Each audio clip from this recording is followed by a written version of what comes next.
See the comments of the senior ruling party official. He seemed almost shocked and surprised and saddened. They didn't see this coming, and it's clear they don't really have a strategy. They must have known for so long that this is what the people felt.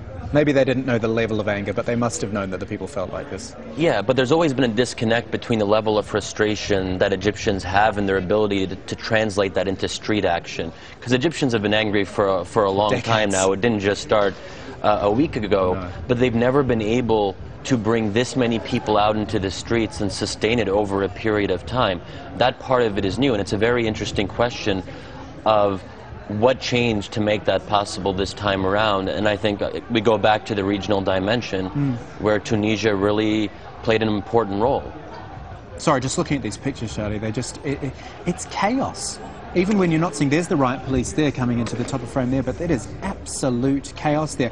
I wonder if even the protesters thought it would get this big, because they know they're coming up against a strong security force, but by and large they seem to have overwhelmed it.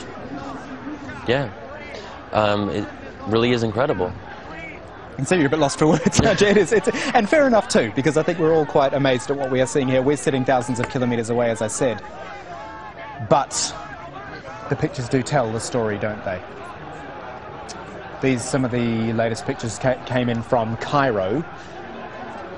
And let's look at Suez. Talked you through some of these pictures early today. I want to do it again, actually, with Jamal El-Sheikh, who's on the line there. Jamal, well, actually, no, what's happening right now? Then we'll talk through what we saw before. But what's happening right now?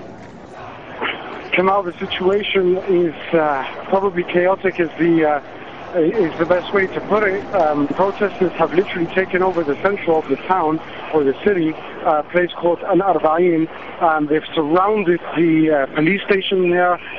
Some of those who've been detained over the past 48 hours have been freed. Several armored vehicles have been set alight or taken over, thrown on, tipped onto their sides. It's just getting from bad to worse as far as the security services here are concerned. And as far as the protesters are concerned, they tell me they were pushed to this. We saw the demonstrators begin what was a peaceful demonstration, and it was only when they were confronted by large fire engines which tried to ram through these crowds that things turned to the worst. And these pictures which we're looking at right now, just earlier, Jamal, we've talked the viewers through them again. I think we should do it again, before we should do it again.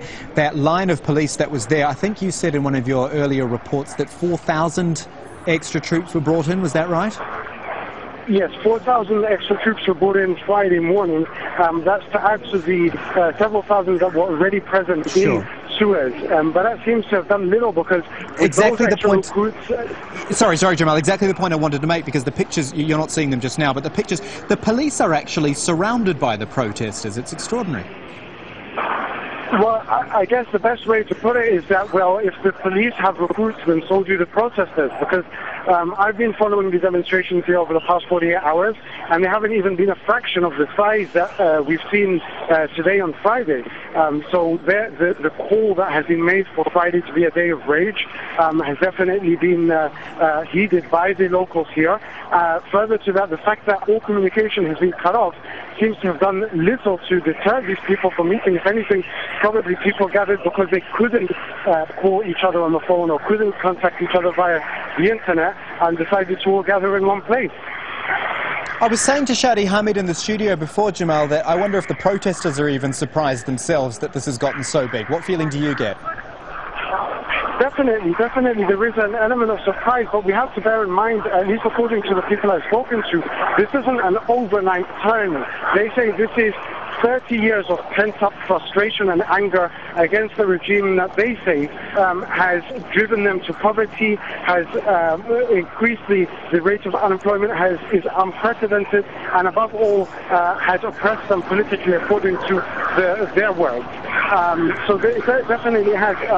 I try to move away from the protest right now to get a better signal. However, it seems that the protest continues to increase, and I'm surrounded also by people. So it just shows you that this is increasing literally by the minute here.